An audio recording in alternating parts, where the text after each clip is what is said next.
दोनों प्रत्याशी चाहते थे कि आप शाम को कार्यक्रम करिए, आखिरी या दोपहर के बाद।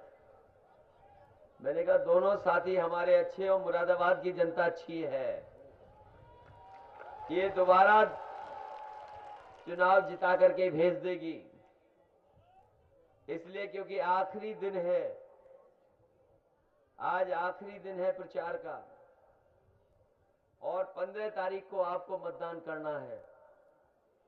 मैं ये देख सकता हूं जोश और उत्साह, अब आप इंतजार नहीं करना चाहते हो, साइकिल की बटन दबाना चाहते हो।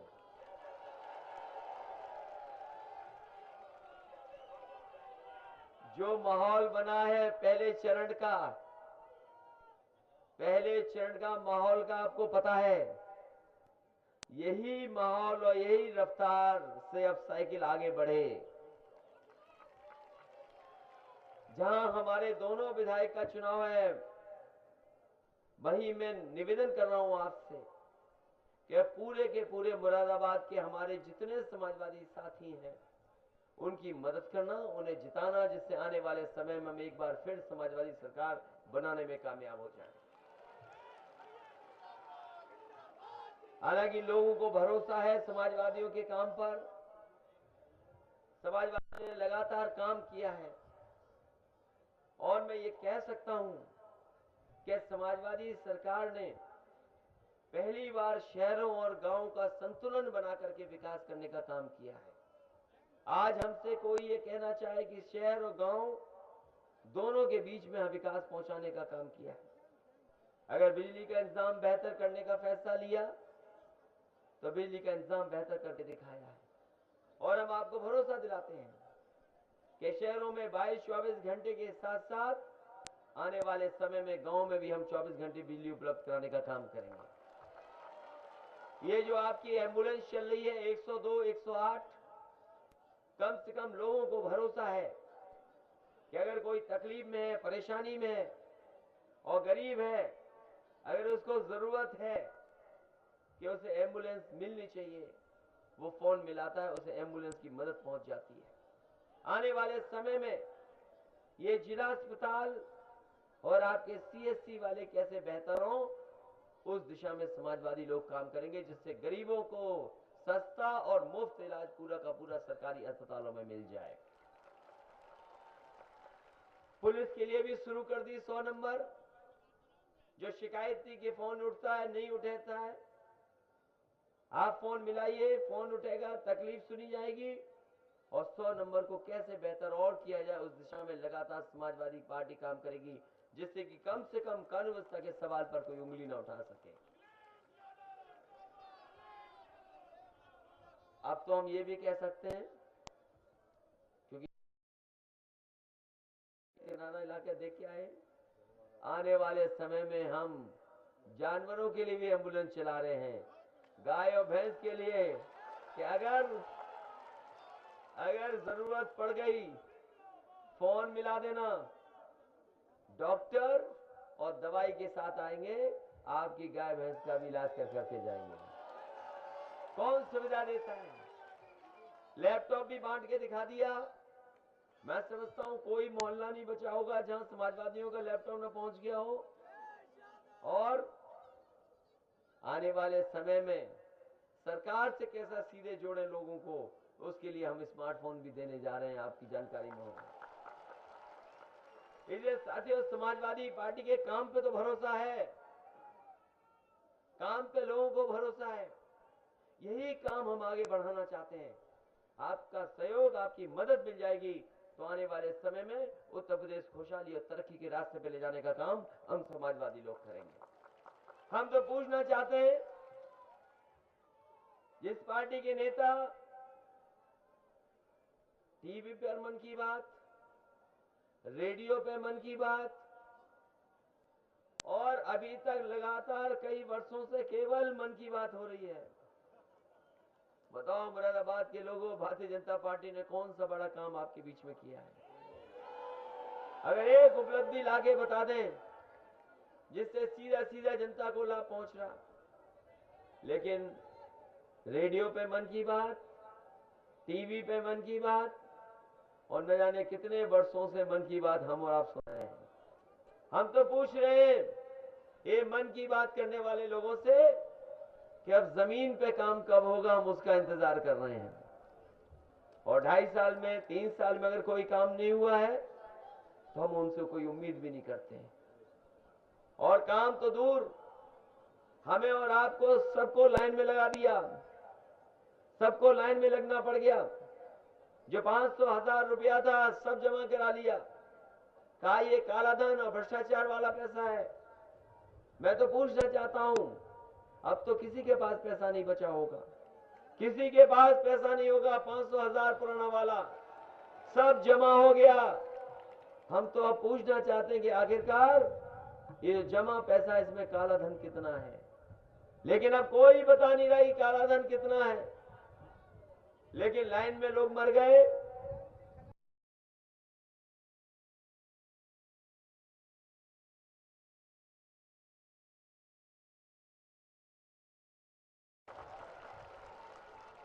लाइन में लगे लगे एक बच्चे का भी जन्म हो गया था, आपको पता होगा। बच्चे का जन्म हो गया और बैंक वालों ने उसका नाम खजांची रख दिया। और मैंने आज ही हाल में अखबार में पढ़ा, बीबीसी में स्टोरी भी आ गई, खजांची है कोई जो बैंक में जन्म ले लिया था। तो अभी तक तो उत्तर प्रदेश हमारे लोग जानते थे, अब सोचिए बीबीसी में खबर आ गई तो दुनिया में सब लोग जान गए उसको। ये बीजेपी वालों ने क्या किया, और कोई मदद नहीं की उसकी भी, गरीब परिवार की। हमने बुलवाया, जानकारी की कौन है ये, मोहल्ले का सबसे गरीब परिवार का वो सदस्य निकला। मैंने उसकी मां को बुलाया था और 2 लाख रुपए सरकार से देने का काम और उसकी भी मदद करने का काम किया। हम तो पूछते हैं बीजेपी के लोगों से, कोई काम किया हो तो बताओ। और आपके कारनामे न जाने कितने हैं। पूरा का पूरा पैसा जमा करा लिया, बैंकों को बचा लिया, यही सबसे बड़ा कारनामा है। गरीबों का पैसा जमा करा के और बैंकों को बचा लिया, ये सबसे बड़ा कारनामा है। क्योंकि पैसे की जो चीजें हैं वो शायद हमारा गरीब नहीं समझता। और मैं कहना चाहता हूं इस मौके पर, ये पैसा काला सफेद नहीं होता। अगर कोई चीज काली सफेद होती है तो हमारा आपका लेन देन काला सफेद होता है। काले पैसे से कारोबार किया, टैक्स दे दिया, वो पैसा सफेद हो गया। सफेद पैसे से कारोबार किया, मुनाफा कमाया, टैक्स नहीं दिया तो वो काला पैसा हो गया। ये हमारा आपका लेन देन काला सफेद है। और जब तक हम और आप नहीं चाहेंगे, कोई कानून दुनिया में नहीं काला और सफेद को कोई अलग कर सकता है। जब तक हम और आप नहीं चाहेंगे तो भ्रष्टाचार भी नहीं खत्म हो सकता। लेकिन गुमराह कर दिया देश को। दूसरी तरफ तो एक पत्थर वाली सरकार है, उसके बारे में भी जानते होंगे आप। पत्थर वाली सरकार, जब कभी मौका मिला उन्हें पत्थर और स्मारक बनवा दिए, मूर्तियां लगवा दी, हाथी लगवा दिए। और अब वो भी सरकार विकास की बात कर रही है। ऐसे मुरादाबाद के साथियों, समाजवादी पार्टी ने फ्लाईओवर भी बनाए, नदियों पे भी पुल बना दिए, समाजवादी पेंशन भी दे दी, गरीबों को आसरा आवास से भी घर दे दिए, गांव में लोही आवास भी दे दिए। और तय किया है आने वाले समय में कि अभी तो बहुत हमारे गरीब छूट गए हैं, बहुत सी हमारी गरीब माताएं बहनें छूट गई हैं। अभी तो 500 रुपया महीना दे रहे हैं, उनकी मदद कर रहे हैं। आने वाले समय में समाजवादी सरकार बनेगी तो एक भी गरीब परिवार नहीं छूटेगा। हर हम अपनी माता बहन को समाजवादी पेंशन से जोड़ देंगे। और फैसला लिया है कि अभी तो 500 रुपए देते थे, आने वाले समय में 1000 रुपया महीना पेंशन देने का काम समाजवादी लोग करेंगे।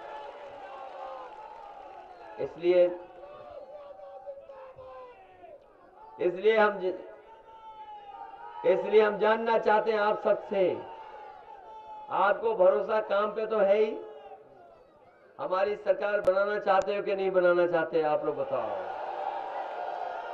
और हम आपको भरोसा दिलाते हैं, आपकी समाजवादी सरकार बनेगी, पूरे जिम्मेदारी से हम आपका विकास कराने का काम करेंगे, खुशहाली के रास्ते पे ले जाने का काम करेंगे। हमें जानते हैं कि उत्तर प्रदेश के हर शहर में कोई न कोई अर्थव्यवस्था अपनी पुरानी चलती आ रही है। भदोई का था अगर कारपेट, हमारे बुनकर जो बाहर आते थे कभी कभी विदेश से, उन्हें भदोई पहुंचने में न जाने कितने घंटे लगते थे।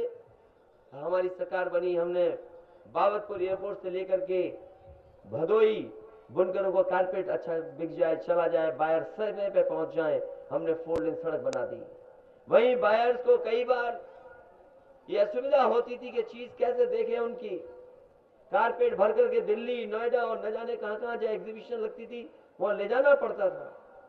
हमने वहां भी एक बहुत शानदार बुनकरों के लिए और कारपेट बाजार बनाने का काम किया। मैं मुरादाबाद के तमाम दस्तकारों को कहना चाहता हूं, आर्टिशियंस को, कि हमने पेंशन शुरू की है। अभी बुनकरों के लिए, दस्तकारों के लिए पेंशन शुरू की है। आने वाले समय में एक भी गरीब दस्तकार नहीं बचेगा जिसको हम पेंशन से ना जोड़ दें। और साथ ही साथ अगर कभी दुर्घटना या घटना हो गई उसके परिवार के बीच में, तो सरकार की तरफ से जैसे किसानों की मदद करते थे वैसे हम अपनी दस्तकारों की भी मदद करेंगे। सरकार से अलग से खजाने से पैसे देने का काम करेंगे। इसलिए हमारे दस्तकारों को सुविधा देने के लिए और यहाँ के व्यापार की मदद करने के लिए कोई अगर हमें विशेष योजना चला करके यहाँ की मदद करनी पड़ेगी तो हम समाजवादी लोग योजना बना करके मदद करने का काम करेंगे।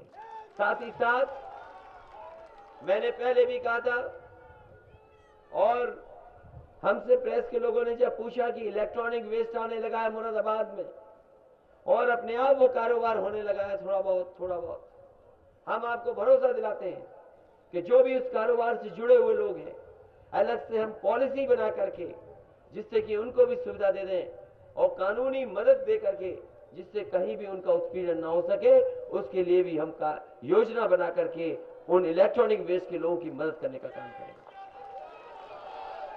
मान लो लखनऊ में तो नदी का किनारा हमारे साथी जानते होंगे,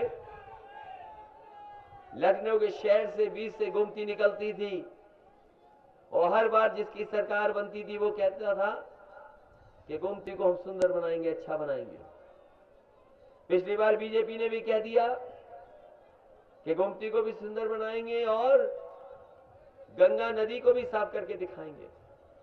लेकिन उनकी शुरुआत हुई हो न हुई हो, लेकिन समाजवादियों ने गोमती नदी के किनारे भी और वर्णा नदी के किनारे भी सुंदर बनाने का काम शुरू कर दिया। और कम से कम लखनऊ का गोमती का किनारा ऐसा तो है कि लखनऊ का किसी हिस्से का लोग अगर वो शाम को घूमना चाहते हैं, जाना चाहते हैं या कारोबार करना चाहते हैं तो कम से कम वहां मौका मिलकर के लोग आते हो जाते हैं।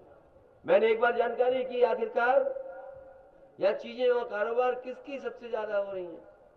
मैं कहना चाहता हूं कि आइसक्रीम बेचने वालों की, पुलाव खाने वालों की आप गिनती नहीं कर सकते, ठेला लगाने वालों की गिनती नहीं कर सकते। और एक दिन का कारोबार 40,000, 5,000, 60,000 तक किया उन्होंने। अगर आपके यहां भी किनारे कोई पानी बह रहा हो और हमारी सरकार बन जाए तो इसको भी सुंदरकरण बनाने का काम करेंगे जिससे हमारे लोग घूम सकें, जा सकें, लेकिन साथ ही साथ जानवरों का भी ध्यान रखेंगे, भैंस और उनका भी, जिससे उन्हें असुविधा ना हो। कोई हो सकता है ये खबर बन जाए इनको लिए, लेकिन जरूरत है चीजों की, किसी का बिगड़े नहीं कुछ और विकास भी हो जाए। तो मैं समझता हूं यही रास्ता समाजवादियों का हमेशा रहा है और हम लोग रास्ता निकालने का काम करेंगे। इसलिए जहां तक नौकरी और रोजगार का सवाल है, जहां हमने नौकरियां दी हैं, पुलिस की भर्ती भी बड़े पैमाने पे की है और हम कहना चाहते हैं कि पुलिस की भर्ती इतनी कभी आसान नहीं हुई। पहले परीक्षाएं लिखनी पड़ती थी, 1, 2, उसके बाद भर्ती होती थी। इस बात तय ये किया है कि 10वां और 12वां पास कर करके अपने नंबर ले आना, कोई परीक्षा नहीं होगी आपकी, और जो नौजवान भाग करके दौड़ करके दिखा देगा जो आगे होगा वो अपने आप भर्ती हो जाएगा, उसको कोई परीक्षा नहीं देनी पड़ेगी। इसलिए रोजगार का भी, नौकरी का भी, और रोजगार का कैसे हम, क्योंकि बड़े पैमाने पे यहाँ एक्सपोर्ट है, यहाँ स्किल डेवलपमेंट का क्या कर सकते हैं। मैं भरोसा दिलाता हूं कि जिस तरीके से शहरों में कई जगह हम लोगों ने स्किल डेवलपमेंट का प्रोग्राम चलाया है, अगर मुरादाबाद के लिए आर्टिशियंस को एक दूसरे लेवल पे ले जाने के लिए और बेहतर आर्टिफिशियल काम कर सकें, सुविधा के साथ दे सकें, तो वो भी स्किल डेवलपमेंट का प्रोग्राम चला करके, जिससे हमारे नौजवानों को भी कम से कम मौका मिले, ट्रेन होकर के, स्किल होकर के और बेहतर कर सकें, जिससे कारोबार को बढ़ाने में उनको मदद मिल सके। इसलिए साथियों, कोई लंबी बात नहीं करनी, आखिरी दिन है, कल का दिन बाकी, फिर आपको साइकिल का बटन दबाना है। बताओ साइकिल की मदद करेंगे कि नहीं करेंगे आप? और हम तो जानते हैं हमारे नौजवान जब कभी खुश और उत्साह में होते हैं तो साइकिल चलाते हैं, पैडल मारते हुए हैंडल छोड़ देते हैं और बिना हैंडल के भी साइकिल चला लेते हैं। लेकिन अब तो कांग्रेस पार्टी का भी हाथ लग गया है आपके हैंडल पे, तो साइकिल की रफ्तार क्या होगी बताओ आप? इसलिए सरकार बनाने जा रहे हैं और सरकार बनेगी क्योंकि पहले चरण से शुरुआत हो गई है। घबराने वाले लोग टीवी पर प्रेस करने लगे हैं और अपनी गिनती खुद बता रहे हैं, लेकिन जनता ने बटन दबा करके गिनती बढ़ा दी है समाजवादियों की कि नहीं बढ़ा दी बताओ?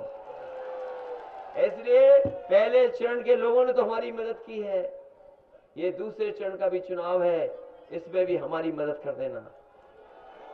और हो सकता है किसी से गलती हो गई हो थोड़ी बहुत, हमारे नेताओं से मंच में हमारे साथ जो लोग हैं, लेकिन माफ कर देना क्योंकि चुनाव हमारा भी है। ये चुने जा रहे हैं लेकिन चुनाव तो हमारा है कि नहीं है बताओ? और जो लोग कहते थे भारतीय जनता पार्टी के लोग कि इनकी सरकार में 5-5 मुख्यमंत्री हैं, बताओ उनके पास एक भी मुख्यमंत्री का चेहरा हो तो बता दो। जब चेहरा ही नहीं लाए तो वो सरकार बनाना ही नहीं चाहते। जब चेहरा नहीं लाए तो इसका मतलब यही है कि सरकार वो बनाना नहीं चाहते। और फिर सावधान रहना वो पत्थर वाली सरकार से भी। यहां तो साइकिल वाले हैं लेकिन उन्हें बता देना कुछ लोगों गड़बड़ होने हैं। ये पत्थर वाली सरकार आ गई तो फिर हाथी लगवा देगी इस बार। और हो गया कहीं कंपटीशन बड़े हाथी लगाने का और कहीं तय कर लिया कि बीजेपी वालों की जो गुजरात में मूर्ति लग रही उससे बड़ा हाथी लगाएंगे, तो बताओ खजाने का पैसे का क्या होगा फिर? वो तो हजारों करोड़ लगा रहे हैं और कहीं उसी के कंपटीशन में कोई बड़ा हाथी लग गया तो समझ लो क्या होगा फिर। इसलिए उत्तर प्रदेश को खुशहाली के रास्ते पे ले जाने के लिए और एक भाईचारे के रास्ते पे ले जाने के लिए और लोगों में प्रेम बढ़े, लोगों के एक दूसरे के प्रति लगाव बढ़े, अगर कोई संबंधों को अच्छा कर सकता है तो वो समाजवादी लोग और समाजवादी विचारधारा के लोग। इसलिए इस चुनाव में हमारी मदद करना, सहयोग करना और हम भरोसा दिलाते हैं जो काम है, जो विकास का रास्ता है वो रुकेगा नहीं, इसी रफ्तार से वो विकास का रास्ता आगे बढ़ेगा। इन्हीं शब्दों के साथ हम आपको धन्यवाद देते हैं, आभार प्रकट करते हैं। जहां तक सवाल इलाज दवाई का, हमने पहले भी कहा और हर सभा में मैं इस बात को कह रहा हूं कि लोगों को एम्बुलेंस पे तो भरोसा है। आने वाले समय में आपका जिला अस्पताल और सीएचसी कम से कम ऐसा हो कि कोई गरीब आए तो उसका इलाज अच्छा हो, पूरी की पूरी दवाई का इंतजाम हो जाए, ऐसी व्यवस्था हम बनाने जा रहे हैं। और अगर हमें बड़ा अस्पताल भी बनाना पड़ेगा, क्योंकि मुरादाबाद की आबादी के हिसाब से अगर हमें अस्पताल बनाना पड़ा और अगर मेडिकल कॉलेज को भी बनाना पड़ा तो समाजवादी लोग बनाएंगे। अभी हालांकि बदायूं में बनाया है, बदायूं में, जौनपुर में, आजमगढ़ में, चंदौली में बहुत मेडिकल कॉलेज बनाए हैं, प्राइवेट भी बन गए। लेकिन अगर सरकार की तरफ से ऐसी व्यवस्था हो जाए जिससे हमारे गरीबों की, माताओं बहनों की, बच्चों का इलाज बेहतर हो जाए, अच्छा हो जाए, वो इंतजाम समाजवादी लोग आने वाले समय में करेंगे, ये हम भरोसा दिला के जा रहे हैं। आप सब मिलकर के समाजवादी पार्टी के सभी प्रत्याशियों को जिता देना। हमारे सामने तो 2 प्रत्याशी हैं, यूसुफ हाजी काम दोनों हैं, लेकिन इनके अलावा और हमारे प्रत्याशी चुनाव लड़ रहे हैं, उनकी भी मदद कर देना जिससे एक बार फिर उत्तर प्रदेश में समाजवादियों की सरकार बन जाए। मैं तमाम अपने जो नेता हैं, जावेद हैं, सौरत अली साहब हैं, टी हसन साहब हैं, एस हसन साहब हैं। मैं निवेदन इनसे भी करता हूं, इनके तमाम सहयोगी साथियों से, कि इस चुनाव में सरकार बनाने के लिए सब लोगों को एक कर देना, जिससे उत्तर प्रदेश में अकेले समाजवादियों की सरकार बन जाए। आप सबका बहुत बहुत धन्यवाद, और कांग्रेस का सहयोग मिल रहा है उसके लिए भी बहुत बहुत धन्यवाद। ये बहुजन समाज पार्टी छोड़ करके आए हैं, मैं उनका धन्यवाद देता हूं और बहुत आभार प्रकट करता हूं। खुशी इस बात की है कि ये नौजवान हैं, कम उम्र के हैं, बहुत दिनों तक हमारे साथ काम करेंगे। ये अच्छा किया पत्थर वाली सरकार को छोड़ के आ गए। और समीमुल हक साहब का भी धन्यवाद, हालांकि ये विधायक थे, हमारी मदद कर रहे हैं, सहयोग कर रहे हैं, इनके सम्मान के चिंता हमें ज्यादा रहेगी। भैया